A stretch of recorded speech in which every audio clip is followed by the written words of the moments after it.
Olá, queridos irmãos, a paz do Senhor Jesus Cristo. Meu nome é Rodrigo, esse é o canal Conhecendo as Escrituras, um canal voltado para estudos de Gênesis e Apocalipse. Peço desde já que você se inscreva no canal, assine o sino das notificações para constantemente você acompanhar os estudos que forem inseridos nesse canal. Mas indo mais adiante nos nossos estudos, vamos avançar e crescer no conhecimento e mais adiante nos estudos da criação dos céus e da terra. Irmãos, eu disse no vídeo anterior que a Bíblia relata em Gênesis que Deus criou todas as coisas em 6 dias literais de 24 horas. Isso é uma compreensão judaico-cristã de milênios. Judeus e cristãos compartilham dessa ideia. Foi falado também que com o surgimento da teoria da evolução, de cientistas deístas e ateístas, baseados na teoria da evolução, usando de pressuposições filosóficas antagônicas à Bíblia, passaram a defender que a Terra teria milhões de anos, e essa compreensão de que a Terra teria milhões de anos também foi aceita por alguns teólogos, dentre eles um teólogo muito conhecido, um teólogo de nome George Pember, que em 1876 criou uma teoria denominada de hiato, ou teoria do intervalo, com o intuito justamente de adicionar milhões ou bilhões de anos da Terra entre o verso 1 e o verso 2 do primeiro capítulo de Gênesis. Dessa forma, para esse teólogo George Pember, Deus teria criado um mundo pré-adâmico, numa Terra primitiva, entre o verso 1 do capítulo 1, verso 1 de Gênesis, onde a palavra diz que no princípio Deus criou os céus e a terra, tudo isso antes dos 6 dias da criação. A teoria do intervalo sugere também que o verso 2, que afirma "e a terra era sem forma e vazia, e havia trevas sobre a face do abismo", na verdade deveria ser traduzido como "e a terra tornou-se sem forma e vazia", porque segundo esse teólogo, Satanás teria caído aí, entre o verso 1 e 2 de Gênesis 1. E nessa queda teria ocorrido um dilúvio de Satanás, e que após esse dilúvio, Deus teria transformado a terra em um grande paraíso. Mas acreditar na teoria do intervalo apresenta uma série de incongruências e problemas para os cristãos. Primeiro, porque ela é inconsistente com Deus criar tudo em 6 dias, conforme as Escrituras.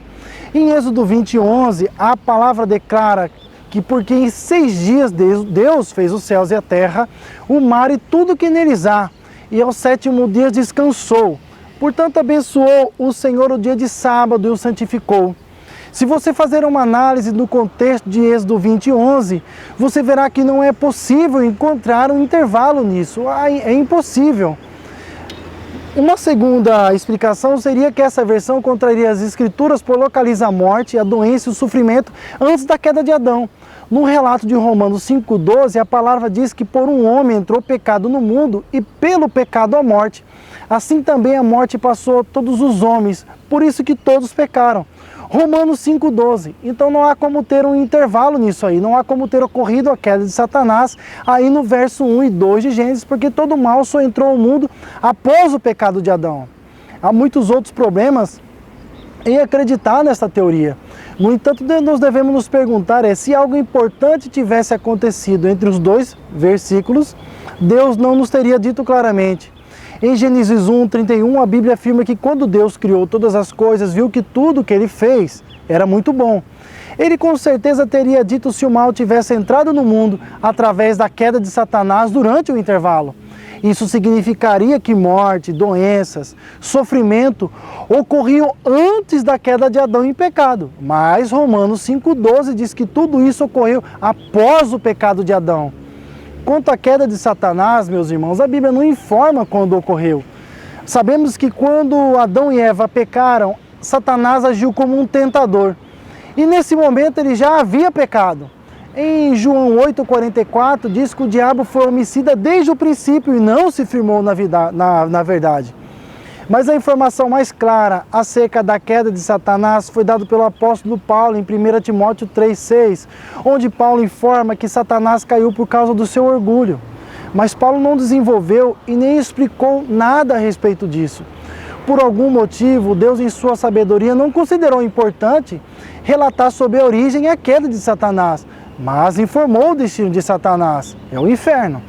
Portanto, a teoria do intervalo ignora as consequências dessa interpretação fantasiosa, porque não há como admitir que animais viveram e morreram antes da criação do homem, antes da criação de Adão.